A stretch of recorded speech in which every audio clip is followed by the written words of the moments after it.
Hey guys, it's Will. Hopefully you're having a great day today. So in this video, we're going to go over BigBear.AI and the exact defense plays that they're taking now. I just flew through the airport and I was going from Denver to New York, and we actually flew into LaGuardia just a few hours after um, the event that happened there that was pretty scary.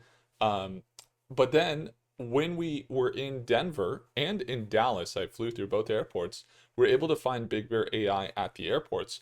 And so we know that their AI tech is there, but I'm going to share with you guys something I noticed that may be worth knowing as an investor that wouldn't be as bullish as you might expect. So let's take a look here. So we are once again looking at this Big Bear sell off from about $4.40 down to now 350 today. And here's what's going on. There's a lot of large infrastructure that we saw, and this has been the complete trend over the last year where they've been able to build on that momentum, going from $1 a share to as high as 10. But now that they're back down here, it's been about a year and a half now, from about multiple peaks around $10 a share, and they're back down here to around $3.50 as they stair step down. There is three things I want to go over with Big Bear, and the main points that we're going to go over here are basically going to give you clarity about what the reality is of their current financial picture and what there is to be looking forward to as well. So, first thing is the market. Today we got some news of a ceasefire in the market, which in the Iran war has been a really big impact. So we started the day off with some green spikes. Now this isn't new. In fact, there's always been for the last trend that is bearish, and this is quite common. And we talked about it in our market live session this morning in Stockmate, which was that a lot of times in bear markets or in when there's downward pressure, the market's going to start off green and it's going to sell off for the rest of the day. And that's kind of what you see. If you look at Big Bear, it's like starting off green at market open. Normally this would say 10:30, but it says 9:30 because we're in New York right now. Then selling off throughout the rest of the day. Then at 9:30, pushing up to $4.20, then selling off throughout the rest of the day. Next day, push up to about 4:20, then selling off to the rest of the day. And you see these like spikes at market open just happened this morning. You got a spike this morning up to 375, and then it sold off throughout the rest of the day.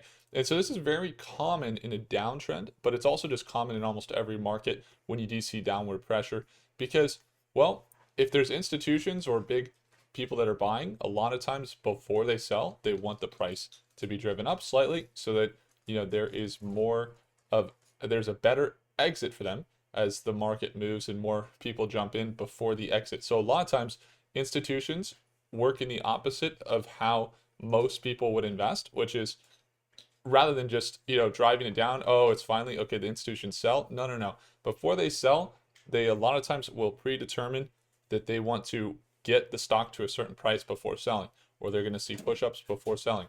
Same thing, as when they're exiting is the same thing as when they're entering.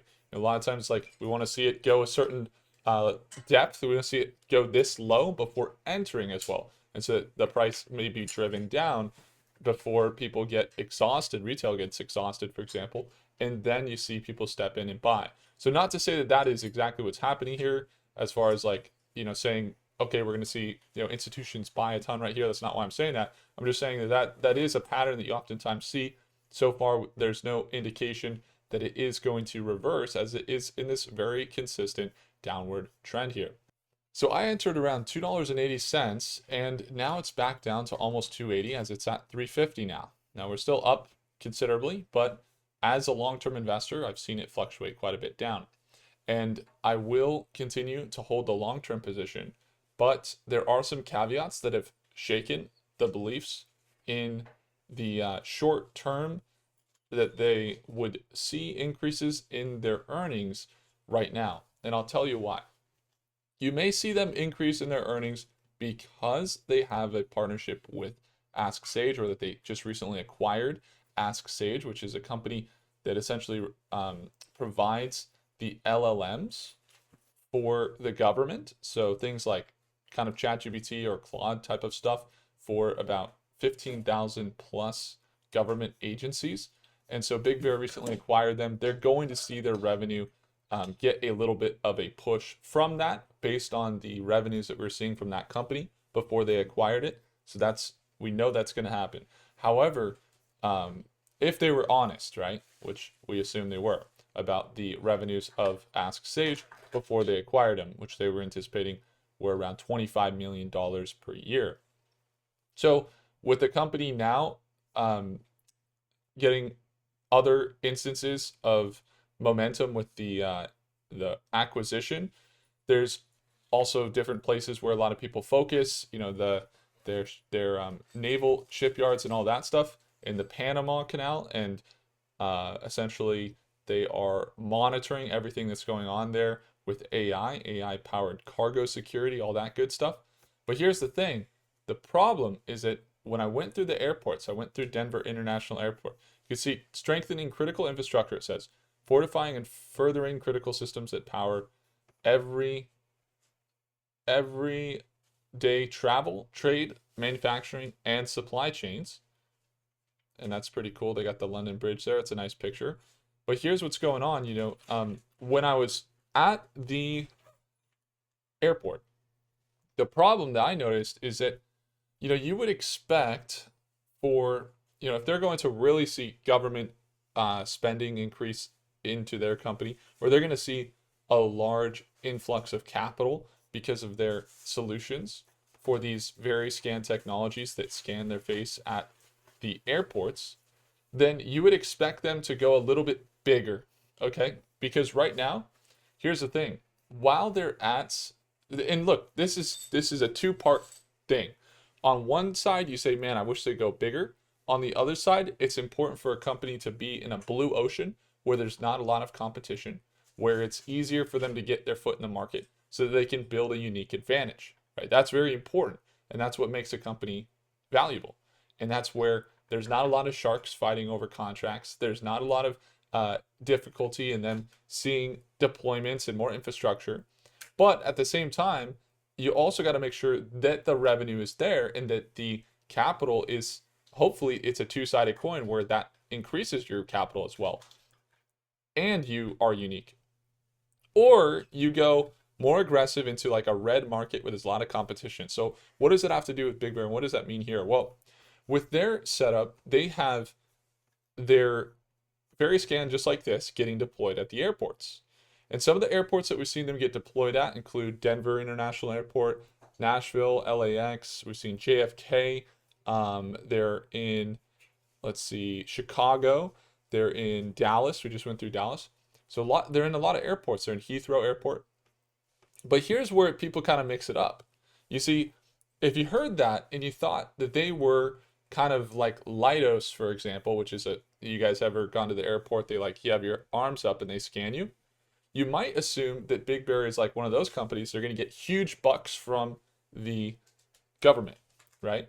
But what I've noticed as I've gone through all these airports and I'm flying through these airports for travel, we're going to meet with a brokerage currently right now that's in New York so that I can meet with them about something that we're potentially working on that I'm excited about. And at the same time, get to go here with my wife, Tammy. She used to fly here a lot when she was younger from Argentina. So we're like traveling, looking at like Times Square. We're going to look at Brooklyn, probably go to Canal Street. Let me know where you guys think we should go because we're here for the next 2 days. But at the same time, while we're traveling, I'm noticing that the BigBear.AI is only at the gates of the airport companies, not necessarily in the TSA. So one of the big reasons that this is really important to distinguish is because if BigBear is at Delta, which I just saw them at Dallas, and they might be at Dallas, Fort Worth, or what have you. They're at these points of entry, but the way that they're doing their points of entry is by going directly to the airport companies. So you might see them at United or like maybe American Airlines or something like that. They're going to the companies. Now, I haven't seen them particularly in the government sector of where the scanning takes place. So that means Homeland Security, U.S. Customs, like you could say, they are incredibly proud to partner with U.S. Customs and Border Protection to introduce new technology. And that's in Canada, a Canadian first for a seaport that will boost terminals' ability. So maybe they're just in that seaport. But when it comes to places like LAX, when it comes to places like Dallas, when it comes to places like Denver, which I've flown through all of them, what I'm finding is that they're at the the gates of the airline, but they're not at the actual large volume security that is for Homeland Security or for TSA. So TSA or U.S. Border and Customs and Border Protection, that's going to be giving them a lot more momentum. That's also a red market. You have competition with Leidos, competition with Clear, which is a new one, competition with like TSA Checkpoint even. And then, so they're going actually not in the TSA, they're actually going directly to the ports where people get onto their flight, when they're getting their tickets scanned, when they're getting onto the bridge to go onto the plane or go out onto the tarmac. That's where they're getting their technology deployed. And so very, very clear distinction, because when you're looking at the revenue of this company, and by the way, if you guys haven't already, next week we're doing our join the challenge. We're doing our 10K trading challenge. Watch me trade 10K right in front of you and have the ability to join the 10K trading challenge community. Would love to see you there. There's also an awesome guarantee if you join VIP of the challenge. It's free to join the challenge, first link below. But on top of that, if you go and join VIP, there's a special gift for you. It's like if you get in, you get entered into a raffle, and then also in VIP, you get access to the guarantee, so that if prophecy isn't right on the stock that we have selected there, go see the details, then you can get a full refund for your VIP ticket when you keep prophecy. So you get access to prophecy. So prophecy app, I'm going to do some quick analysis to go into more of the analysis segment here on Big Bear. But when you go to prophecyapp.com, look something like this. You're going to see all the AIs. It's very exciting stuff. And we're going to go ahead and search up BigBear.AI. And I'm going to have Claude analyze it. Now, one thing you'll notice in the financials is that they're very healthy on the balance sheet. So even though we're looking at this and we're saying this is a lot smaller market now than just TSA, and even though there is the ability, potential for them to get very large TSA contracts later, but that's all speculation, and we don't know because they haven't actually secured those. But yeah, the idea is they have millions of data points. They get the ability to deploy their technology into more areas. Now, there was one instance, I think it might have been going out or into the entry from Argentina into, I want to say, Sacramento. And when we did that, there was a Big Bear on an international flight upon entry. I think that was the only time that I've seen it in the Homeland Security infrastructure. So they are slightly pieced in, but they're primarily in the commercial sector, despite what a lot of their site says. And their assets, they're up to $1 billion there, and their income statement has really been shrinking on the revenue, but they haven't been spending more. So it's possible they spent a lot, they put a lot of money in, maybe they come out with more negative net income next quarter, or they have a positive net income quarter like they saw a quarter ago, and the ask stage increases in some of the revenue, and potentially, we start to see some deals come in related to this infrastructure that they've been laying down. But that part is speculative. The ask stage part is probable that they do see increased revenue. So with that being said, just around $2 billion in market cap.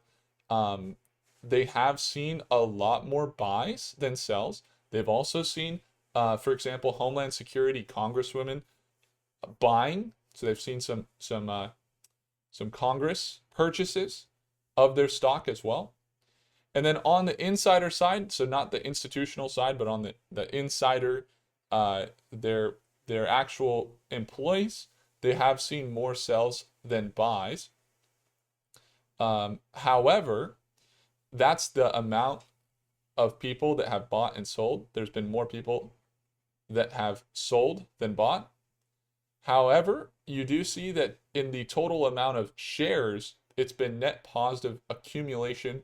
So insiders have been, in net effect, bought more shares than they have sold. So it's not bearish on the insiders either. That's updated as soon as this last week for the insiders. So with the projections, again, we're looking at Prophecy app, and again, this is so powerful. I hope you guys go into the challenge and you get access and start using, get your 30 days free of Prophecy AI. But when we're using this, we can actually get all of the AI models at once. So we could see Claude and OpenAI and Grok and everything else. And we can actually have them analyze what is projected. So a lot of the models, are fairly still bearish, and they are anticipating that this company is going to be holding around this $3 to $4 range. And there are some bullish projections on Gemini, and that's in the next month. As you look into the next 6 months, you get a few more that are bullish. As we get into the next year, you get Gemini skewed more bullish up to $4 a share. That's still slightly more conservative in either direction because, as we know, the stock moves extremely fast. But in the next week, the nearest support level is going to be around this $3.27 range support, and resistance that they're going to face is around $4 a share. So if they do happen to push up above $3.75 into that $4 range, we're going to be looking for a bullish potential up to $4.50. But right now, they're at this level around $3.50, a previous support level as we just mapped out. And near support at $3.30. So in the long-term projections that we see for the company, in the market of defense, they're in a good market. In AI, obviously very good. But again, the risk around the analysis we just ran is not so much the financials. It's not even so much the insiders or what people are talking about. It's really going to come down, I believe, to kind of their blue ocean, and that they actually are able to capitalize on that smaller market that they're going after that potentially could be the biggest market, which would be commercial. Imagine they hit that commercial market, then they're getting into, the bus stops, they're into the, private jet business, they're into the, and they get into it seems like they're going that direction as they also partner with the NFL on some stuff, which was interesting at the stadiums. Is that linked to what's going on with the World Cup coming to the US? Maybe, maybe not. Doesn't seem to be, but I do see some partnerships there with some top NFL companies. So I think that Veriscan technology, if I had to pick one thing that they're probably going to see the biggest growth, it's going to be down that lane, and then also in their LLM with Ask Sage. So we'll be keeping you guys up to date. But once again, in the short term, I'm not entering any trades. We haven't seen any confirmation. But if we see a break above $4, we're going to start to see potentially some bullish momentum. It is oversold at the moment, obviously. RSI MACD oversold, but just no indication yet of recovery. So we're going to hold off because the risk, while it is at a support level, it's still higher because of the just general direction. Now, we'll be watching closely to see how the other markets kick in, and if there's any opportunities tomorrow at Market Open, we will be there. If you ever want to tune in at Market Open, it's the second link in the description below. Would love to see you there. And if you just want to get access to, you can once again grab the VIP seat in the challenge in the first link in the description below for the 10K trading challenge. So I've never done a challenge before, and we could do a 100K challenge. Maybe we'll do $1 million challenge at some point. But yeah, I wanted to do a 10K challenge. Keep it simple. Just 10K in the account. You get to see how we're able to grow it over the course of those 5 days starting next week. So if that's you and you're saying, well, I want to get better entries, better exits, and I also want to surround myself with I want to support myself with like-minded individuals, then you're going to want to go get the first link in the description below so you can go get access. Again, if I earned your thumbs up, hit the like button. Do consider subscribing, and I'll see you in the next video. Take care.